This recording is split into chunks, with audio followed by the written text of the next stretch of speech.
President Sara Duterte has denounced the latest impeachment complaint filed against her, saying it contains no evidence to support the allegations. Denounce, no? Biruin mo, talagang matigas din mukha ni Sara talaga eh. Napa-comment na lang, napa-comment pa eh, no? Hindi sa, maganda yung kay PBBM, di ba? Inantay niya mo na matapos, wala siyang sinabi, o di ba? Isa pa yun, super sinungaling daw. In a video message released Saturday, the Vice President spoke a day after 2 impeachment complaints were formally transmitted to the House of Representatives. She singled out the complaint endorsed by Akbayan, calling it baseless and politically motivated. Kaya malinaw na lahat ng ito ay isang uri ng harassment at pang-aabuso sa proseso ng impeachment ng Grupong Akbayan.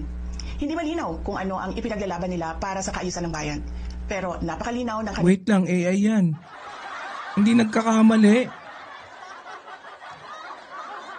Edited natin baka may skip ha. ng pamumulitika at pagpapahirap sa usaping diplomasya ng ating bansa. Sa huli, ang tunay na laban ay hindi lamang laban ng iisang tao o iisang grupo. Ito ay laban para sa katotohanan at sa dangal ng ating bansa. Duterte Totoo ba? Wala bang mahabang version? No? Madidetect natin kung may mga repeat eh. Tingnan ko nga, hanapin ko. Sara Duterte.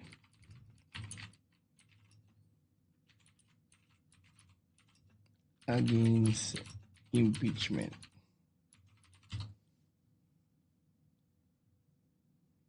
Dapat yung full.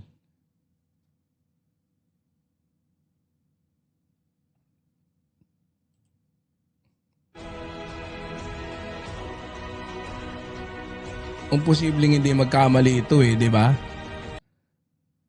Pucha, may paganyan po. Sagisag ng pangalawang pangulo. Hayop na yan. Kala mo hindi spare tire eh. Leche. Walang yan to. Lokohin nyo pa kami ha. Tingnan lang natin ha yung may mga talon, no? Kasi hindi ako makapaniwala eh.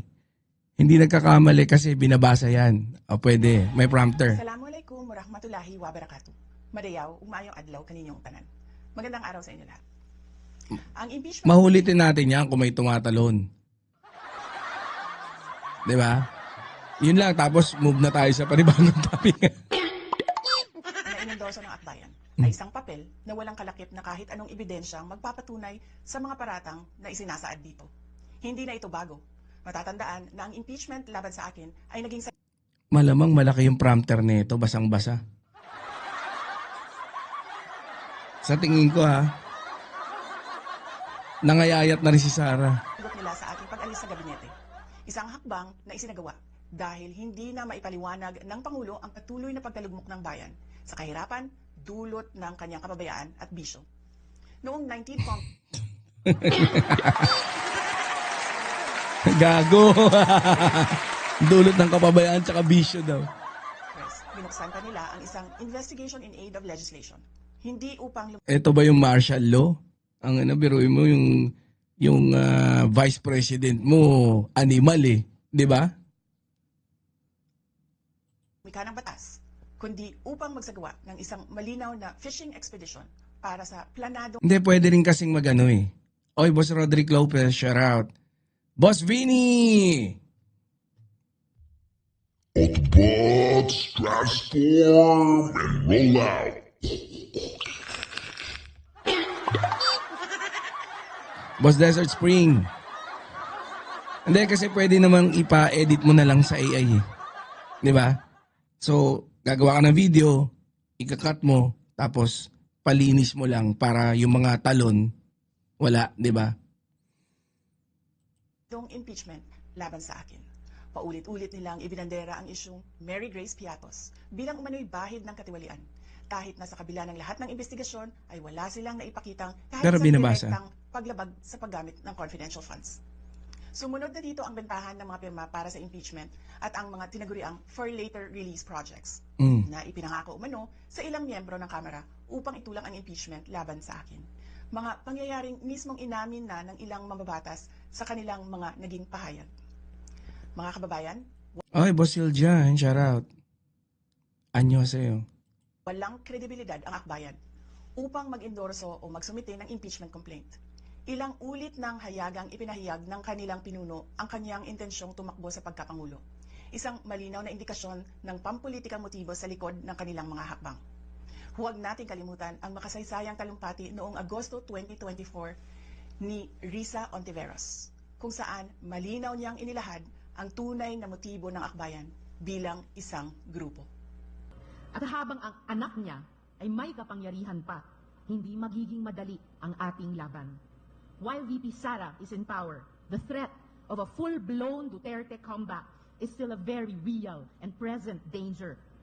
For one, they are supported by one major superpower, China. Kaya malinaw na lahat ng ito ay isang... Wala namang inihayag ah. Sinungaling, no? ng harassment at pang-aabuso sa proseso ng impeachment ng grupong akbayan. Hindi malinaw kung ano ang ipinaglalaban nila para sa kaayusan ng bayan.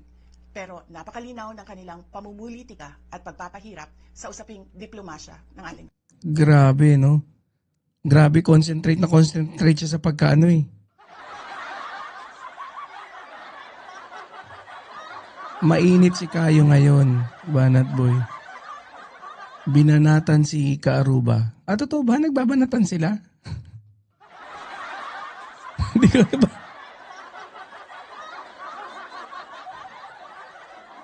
Bakit sila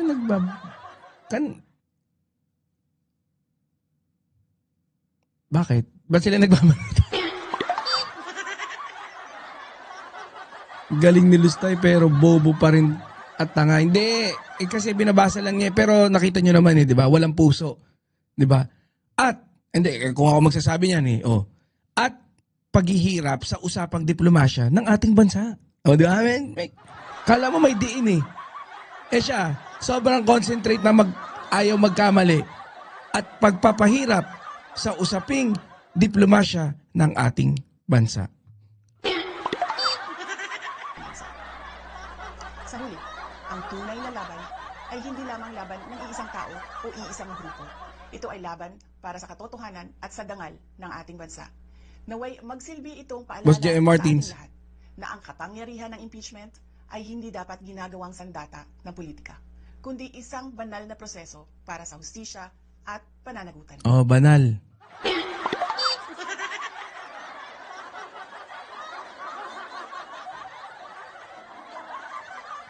Oh. Kapal na mukha mo, dapat madura ka na sa mundo hayop. Mabura sa hayop. Oh, sige.